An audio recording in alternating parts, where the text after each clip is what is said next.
बता रहा था कि श्री धाम अवध की एक धर्मशाला में एक महात्मा जी ठहरे। अब बिल्कुल सुबह 4 बजे उठ गए। अब करें भजन सीताराम सीताराम सीताराम सीताराम। और नीचे वाले कमरे में एक आदमी सो रहा, उसका बहुत डिस्टर्ब हुआ। अब वो सोए, अब और संत कहे सीताराम सीताराम, तेज तेज सीताराम सीताराम। बड़ा गुस्सा आया उस व्यक्ति को। वो कहने लगा कि प्रातः काल से संत जन करते सीताराम और इनकी सीताराम ने कर दी नींद हराम। सो ही नहीं पा रहे हम इनके सीताराम की वजह से। गया उनके पास और बोले इतना शोर क्यों कर रहे हो? सीताराम सीताराम कर रहे हो, क्या करते हैं ये सीताराम? तो वो बोला, वो संत जी बोले कि अरे देखो भाई, भगवान हमारा पालन पोषण करते हैं, वस्त्र अन्न जल सब कुछ देते हैं। तो जो भगवान हमें सब कुछ देते हैं उनका हमें भजन करना चाहिए। सबकी व्यवस्था करते हैं खाने पीने की, किसी को भूखा नहीं सोने देते भगवान। वो व्यक्ति बोला अगर हम ना खाना चाहें भोजन तो? बोले अच्छा नहीं खाना चाहोगे तो भगवान मार मार के खिलाएंगे। संत जी बोले अच्छा ठीक है, मैं 24 घंटे बाद आऊंगा। अगर भगवान ने मार मार के खिलाया तो मैं तुम्हारा चेला बन जाऊंगा, और नहीं खिलाया तो तुम्हारा ये सीताराम बंद कराऊंगा। गए। अब महात्मा जी ने भी भगवान के भरोसे हाँ कह दिया, जाओ। अब क्या हुआ, वो एक बिल्कुल घने जंगल में गया, पर सोचा यहाँ तो कुछ लोग फिर भी देख लेंगे। तो एक बड़ा घना वट वृक्ष का पेड़ था, उस पे चढ़ गया और पत्तों पे छिप गया कि अब कौन यहाँ पे हमें भोजन कराता है, देखते हैं। अब इतने में एक, अब देखिए वो सुबह 5 बजे से पेड़ पे बैठा, 9 बज गए। अब इतने में एक बंजारों की टोली आई। उन्होंने इतने घने बट वृक्ष की छाया देखी तो अपना सब कुछ पेपर में पर बिछाया और अपना भोजन लगा लिया, पूड़ी दाल रोटी सब कुछ लगा लिया, सजा लिया और भोजन करने ही वाले थे।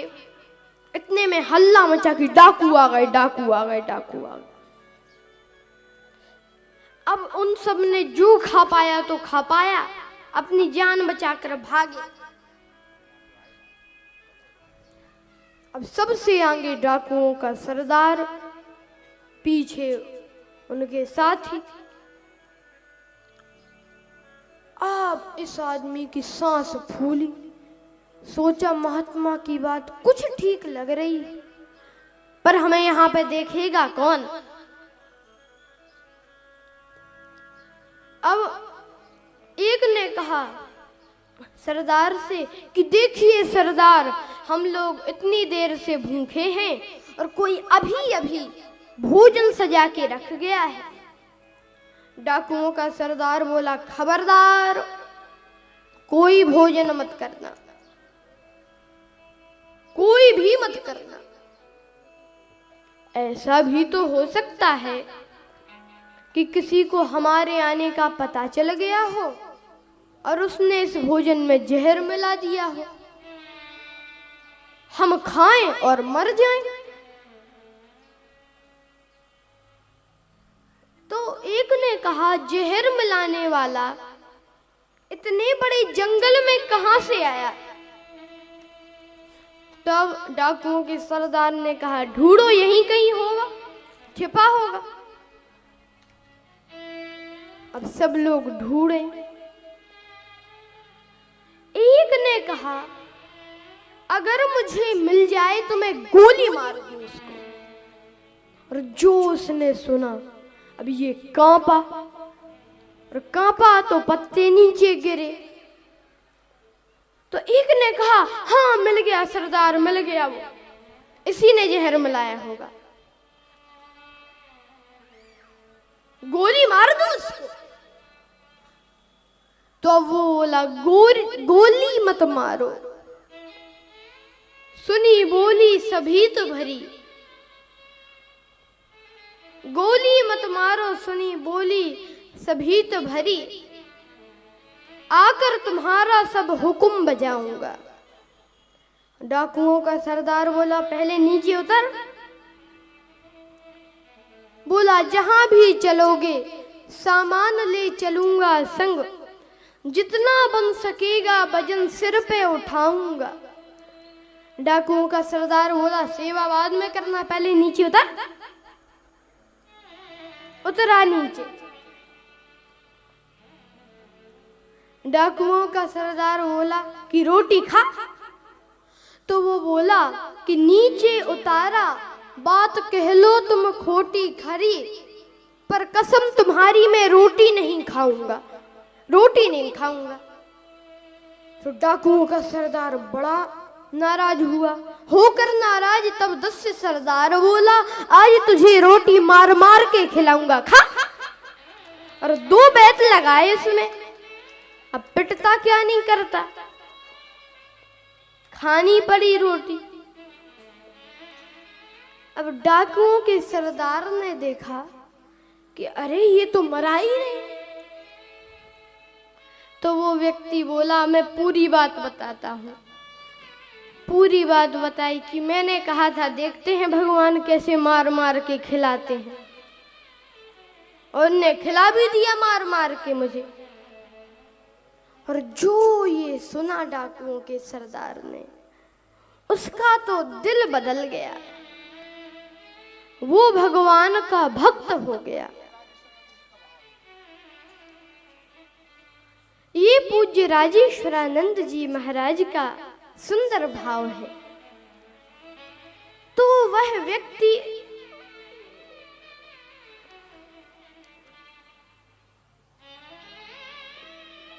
तो डाकुओं का सरदार तो साधु हो गया, और वह व्यक्ति जिसने शर्त लगाई थी वो पहुंचा महात्मा जी के पास, चरणों में गिर गया, महाराज चेला बनूंगा।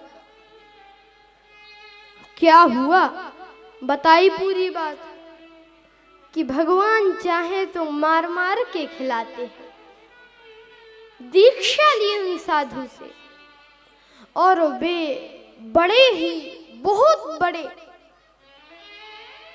संत हुए। कौन जानते हैं आप लोग?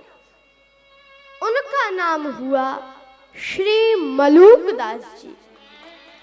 और फिर वही कहने लगे कि राम कहो राम कहो राम कहो बाबरे, राम कहो राम कहो राम कहो बाबरे। जो पहले विरोध कर रहे थे भगवान के नाम का, बाद में वही कहने लगे राम कहो राम कहो राम कहो बाबरे, राम कहो राम कहो राम कहो बाबरे।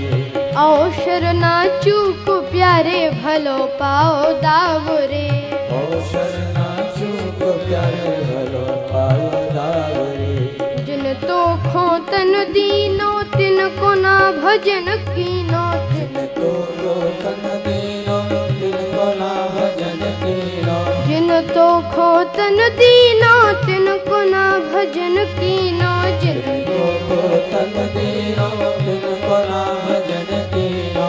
जीवन से रानो जात लोहे जैसो तावरे, जीवन से रानो जात लोहे जैसो तावरे। राम कहो राम कहो राम कहो बावरे, राम कहो राम कहो राम कहो बावरे। तो मैं आप लोगों को बता रहा था कि भगवान श्री राम बिल्कुल सवेरे उठते। अब भगवान बड़े हुए। अब देखिए भगवान का अवतार किसके लिए हुआ है। यदा यदा हि धर्मस्य ग्लानिर्भवति भारत अभ्युत्थानमधर्मस्य तदात्मानं सृजाम्यहम्। परित्राणाय साधूनां, साधुओं के हित के लिए भगवान का जन्म। राम जी के राज्य में एक साधु दुखी है। कौन? विश्वामित्र महामुनि ज्ञानी, वसहि विपिन शुभ आश्रम।